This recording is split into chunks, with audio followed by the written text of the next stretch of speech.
Israeli हमले के बाद दोहा पहुंचे शहबाज।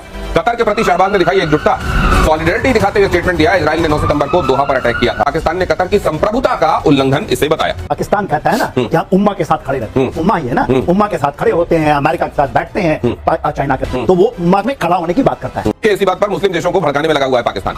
इजरायल के खिलाफ निकाली भड़ास। पाकिस्तान के रक्षा मंत्री ख्वाजा आसिफ का बयान, अरब देशों को पाकिस्तान सेना से सीखना चाहिए।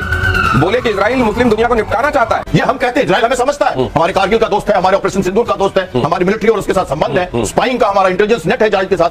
कतर पर इजरायली अटैक से बौखला गया है पाकिस्तान। ऑपरेशन सिंदूर पर फिर झूठ बोले आसिफ। पाकिस्तान ने 5 गुना बड़े भारत को हराया, हमसे सीखो। जैसे कि हेडलाइंस आप देख चुके हैं, आगे आपको तरफ ले चलते हैं। इससे पहले आपको बताते चलिए कि पाकिस्तान दुनिया का वाहिद इस्लामी मुल्क है जो अपने से 5 गुना बड़े मुल्क को धूल चटा चुका है। इस वक्त पूरे भारत में हलचल मची हुई है क्योंकि कतर ने भी अब पाकिस्तान को अपनी आर्मी देने का इरादा कर लिया है। अब कतर का ये इरादा है कि पाकिस्तान ने जिस तरह भारत को शिकस्त दी है, धूल चटाई, या इसी तरह इसराइल को भी शिकस्त दे। इसी वजह से कतर यही चाह रहा है कि हम अपनी फ़ौज पाकिस्तान के हवाले करें ताकि पाकिस्तान अब इसराइल को भी इसी तरह धूल चटाए। चलिए आपको वीडियो तरफ ले चलते। न्यूक्लियर बम है पूरे मुस्लिम वर्ल्ड के अंदर, मेरा न्यूक्लियर बम है, आपको कोई नहीं पूछता। इनको तो दे दिया अमेरिका ने। तो सर इनके लिए तो लिस्ट बहुत सारी बड़ी है, और उसके वो जो उम्मत का हवाला देकर अपने गलत को सही करना चाहता है, वो गलत और सही में तमीज करना जानते हैं और पाकिस्तान की चालें समझते हैं। लेकिन इस समय उसको क्या लग रहा है कि कतर में जिस तरीके से हमास के आतंकवादियों को मारा गया है, उसको बहाना बनाते हुए पाकिस्तान मुस्लिम देशों को एकजुट कर सकता है अपने साथ। इजरायल के खिलाफ निकाली भड़ास। पाकिस्तान के रक्षा मंत्री ख्वाजा आसिफ का बयान, अरब देशों को पाकिस्तान सेना से सीखना चाहिए। बोले कि इजरायल मुस्लिम दुनिया को निपटाना चाहता है। कतर पर इजरायली अटैक से बौखला गया है पाकिस्तान। ऑपरेशन सिंदूर पर फिर झूठ बोले आसिफ। पाकिस्तान ने 5 गुना बड़े भारत को हराया, हमसे सीखो। एक तो इतनी बुरी पिटाई हुई है, और वहां जाकर कतर वाले मामले में कहा जा रहा है कि पूरी अब ये इसी तरीके से फूट डालो और राज करो। असल में आप जानते हैं कि मुस्लिम कंट्रीज में एक बड़ा धड़ा है जो पाकिस्तान की तरफ देखता भी नहीं, और उसके वो जो उम्मत का हवाला देकर अपने गलत को सही करना चाहता है, वो गलत और सही में तमीज करना जानते हैं और पाकिस्तान की चालें समझते हैं। लेकिन इस समय उसको क्या लग रहा है कि कतर में जिस तरीके से हमास के आतंकवादियों को मारा गया है, उसको बहाना बनाते हुए पाकिस्तान मुस्लिम देशों को एकजुट कर सकता है अपने साथ, और इस तरीके से वो टर्की का जो खिलाफत वाला ख्वाब है उसको परवान चढ़ाने में उसका सहायक हो सकता है, और ये भी कि भारत के खिलाफ अपने एजेंडे को आगे बढ़ा सकता है। ये धूर्तता में तो इनका कोई सानी है नहीं सर।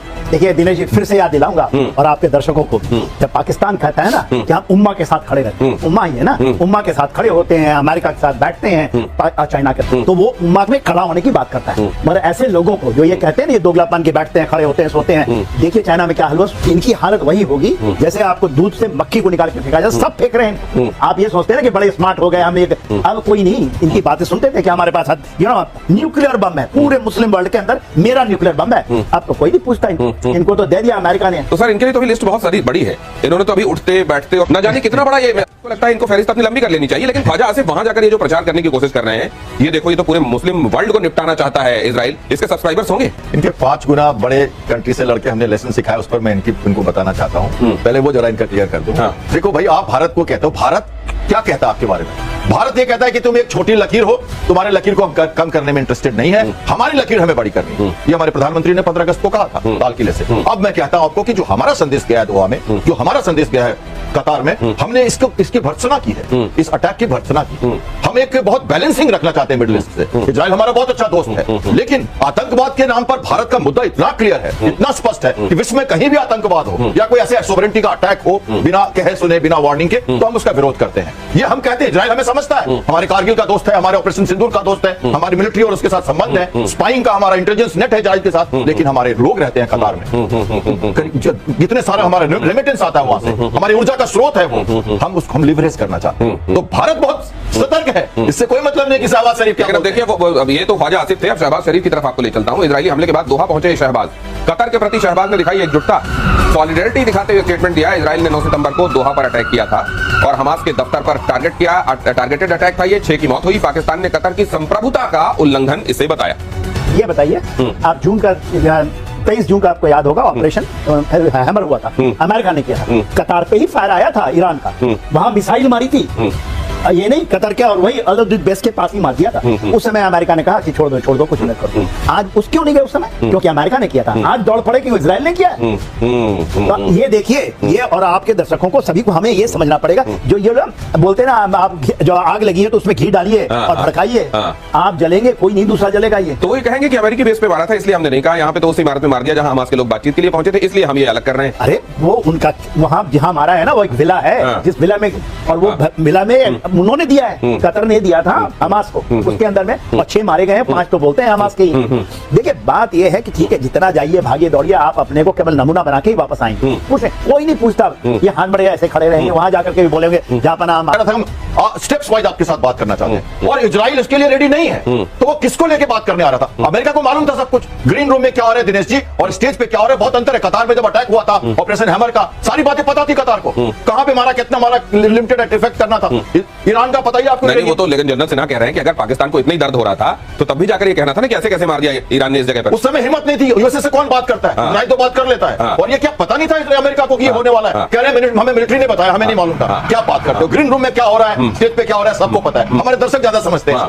ये अब जरा इस खबर में देखिए, ट्वीट आ रहे थे जिसमें वो कह रहे थे अब हमारा बोर्ड कंप्लीट हो गया, हमने जितने टारगेट बनाए थे कि हम इनको समाप्त करेंगे, हमने पूरे लोगों को समाप्त कर दिया। मतलब क्या इनका मिशन अकम्प्लिश है? ये मैं बात बताना, ये मैं आपको ये कमेंट करना चाहता हूं। मैं खत्म कर दूं। देखिए इसमें से 6 तो ऑलरेडी वहां पर हैं, टर्की में बैठे, और वहां पर जो बैठे हैं इस्तांबुल के अंदर में, तो वो तो उड़ेंगे ही। तो आप कह रहे हो सर अब ये टर्की तक पहुंचेगा मामला? 100%। ओह सर, आप क्या कह रहे थे? मेरा कहना यह है यहाँ पे कि देखिए, इजराइल एक अपनी नीति, सोची समझी नीति के तहत चल रहा है। कल मैंने आपको कहा था मिलिट्री रोल और क्लिंजिंग रोल, 2 रोल कर रहा है। मिलिट्री रोल में स्ट्राइक्स कर रहा है वो, और क्लिंजिंग रोल में पुलिसिंग का भी रोल, वो जैसे जेरूसलम में हो, वेस्ट बैंक में हो, या मोसाद के द्वारा ये जो अटैक देख रहे हैं आप दोहा में, या जो आपने देखा यमन में जो अटैक, तो या ग्रेटर इजराइल की बात करते हुए, पेरिफेरल सिक्योरिटी लेते हुए क्लिंजिंग का प्रोसेस कर रहा है वो, और इनको मारते जा रहा है। अमेरिका ने कहा हमने बता दिया था, कतार ने बोला हमें नहीं बताया था आपने, कतार ने कहा कि हमें नहीं बताया था। अब देखिए इसके कारण जोर्डान वहां जा रहा है सडनली, सऊदी अरेबिया के चीफ वहां कोने में चले जाएं। ये होना हो सकता है नेटो का मुगालता मन में पालकर, और टर्की भी ये सोच रहा हो कि अगर इजराइल के दुश्मनों को यहाँ पर शरण दे देंगे तो इजराइल यहाँ कुछ नहीं करेगा। इस मुगालते में किसी को नहीं रहना चाहिए, वो इजराइल है। अगली खबर देखिए, कतर पर इजरायली हमले से टेंशन में है तुर्की। यही बात हम आपको बता रहे हैं कि इस्तांबुल में हमास का पहले से ही दफ्तर मौजूद है। इजराइल हमास को अस्तित्व का खतरा मानता है, जहां भी हमास को बना वहां पर इजराइल का अटैक होगा। गाजा, तेहरान, दोहा के बाद अब तुर्की का भी अगला नंबर हो सकता है। लेकिन क्या सोचे, तो जैसे कि वीडियो आप देख चुके हैं कि इस वक्त पूरे भारत में हलचल मची हुई है, क्योंकि कतर ने भी अपनी फौज पाकिस्तान को देने का इरादा कर लिया है। अब कतर ये चाहता है कि पाकिस्तान ने जिस तरह भारत को शिकस्त दी, इसी तरह इसराइल को भी शिकस्त दे। अगर आपको हमारी इसी तरह की वीडियो अच्छी लगती हैं तो हमारे चैनल को सब्सक्राइब जरूर करें और घंटी के बेल आइकन को भी जरूर